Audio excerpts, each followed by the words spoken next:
I'm Isis Romero, and this is the news in San Antonio. Bexar County Sheriff's deputies arrested a man in the murder of Stacy Dramiga. Back on September 22nd, 2024, Dramiga vanished from an east side trail while out on her walk. Her body was found the next day by park police along the Salado Creek Greenway Trail. The Bexar County Sheriff says the suspect has shown no remorse for the crime. Look, I've been doing this job for a long time, and I've dealt with a lot of criminal suspects over the years. That man y'all just met out there is a monster. Make no mistake about it. From what we can gather now, there was no connection whatsoever. Ms. Dramiga just happened to be out exercising on the Greenway Trail, and this was make no mistake about it, we believe this was a broad daylight attack. She just happened to be caught, isolated, and from the appearances, it appears it was most likely an ambush attack. He jumped her, caught her unawares, and then was able to overpower her and force her further back into the woods, where she was ultimately sexually assaulted and beaten to death. The sheriff credited Samuel Akim Charon's arrest with DNA sampling and a Texas law that allows deputies to collect DNA samples from inmates facing felony charges. Charon was booked in April for a criminal mischief charge, but does not have a lengthy criminal history. He's being charged with capital murder and tampering with a corpse. The upcoming election took center stage at Judge Peter Sakai's State of the County address. His focus included the proposed Spurs Stadium and upgrades to the Freeman Coliseum and Frost Bank Center. Earl Stoudemire explains. Leaders in Bexar County and San Antonio are in the room where it happens, where Judge Peter Sakai says Proposition A and B are the future for the city.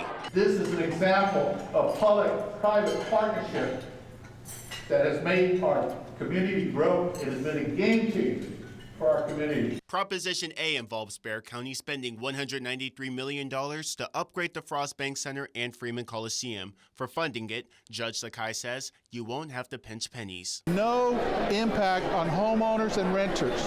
It is a tourist tax, a hotel occupancy tax, a rental car tax, which is a tourist tax. The changes would allow the San Antonio Stock Show and Rodeo to transform both properties to support the east side. If we can make that area around the county facilities, which was supposed to have been an economic generator, we need to fulfill that past promise that wasn't met. Proposition B involves Bexar County giving $311 million to help build a new Spurs arena in the Project Marvel plan.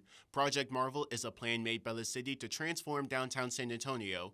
The overall arena would cost $1.3 billion. The city's putting in $489, and the county is putting in $311 million. With the Spurs committing that $500 million, I see a great opportunity, a great impact, just like what we did 20 years ago to help Toyota relocate. Again, the money would be raised through hotel and tourism fees for this proposition. If neither proposition passes, Judge Sakai says he will remain committed to revitalizing the east side. Early voting starts on Monday, and election day is November 4th. On the northwest side, Earl Stoudemire, KENS 5. Today, UTSA released a new poll showing voters in San Antonio are still split on ballot measures for that new downtown Spurs arena and an expansion of the Coliseum grounds. The poll shows that 46% of voters support Prop B, which would fund a new Spurs arena downtown through a venue tax on hotels and rental cars. 40% of those surveyed oppose the measure. 14% are undecided. Prop A, meantime, is more narrow. 44% of voters surveyed support the Coliseum ground expansion, while 41% oppose it. The election is November 4th. Top Texas lawmakers have announced new committees to investigate the July 4th flooding that claimed more than 117 lives. The goal, ensuring summer camps follow new rules going forward. Andrew Moore has the story. We understand the camps are important to the community is important to us, but the most important thing is the safety of every single child. Texas Senator Jose Menendez is just one of several senators on the newly created Senate and House General Investigating Committees for the July 4th flooding. The Texas Speaker and Lieutenant Governor announced the new committees on Monday. The Lieutenant Governor also said, "I was shocked to see Camp Mystic begin signing up campers for next year with so many questions unanswered about what happened that fateful morning."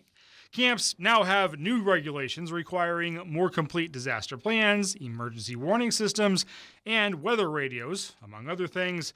DSHS is responsible for making sure no camp breaks the rules, but this committee allows lawmakers to make sure camps don't bend them either. Some of the concerns that we have as lawmakers is they may try to find a way around these things. And Camp Mystic will be under specific scrutiny. The lieutenant governor also said in the statement that the camp hasn't spoken publicly and will be asked to testify. Camp Mystic has now responded by saying, in part, "We look forward to working with the Senate and House General Investigating Committees and helping them and the public more fully understand the facts of what happened." Menendez says, bottom line, camps will not operate if they don't follow the rules. I don't want to have any of the issues repeated. We didn't have cell phone service. We weren't aware. We didn't know. All these things, I want them to stop. A group of Kerrville ISD bus drivers were honored for their actions when their community needed them most. 14 Kerrville ISD bus drivers and staff braved rising waters and damaged roads to rescue nearly 900 children and counselors trapped at local summer camps. Their heroism was recognized nationally by the Courage Project. The award honored 20 people and groups across the country who showed extraordinary compassion and strength in their communities. And that's the news in San Antonio.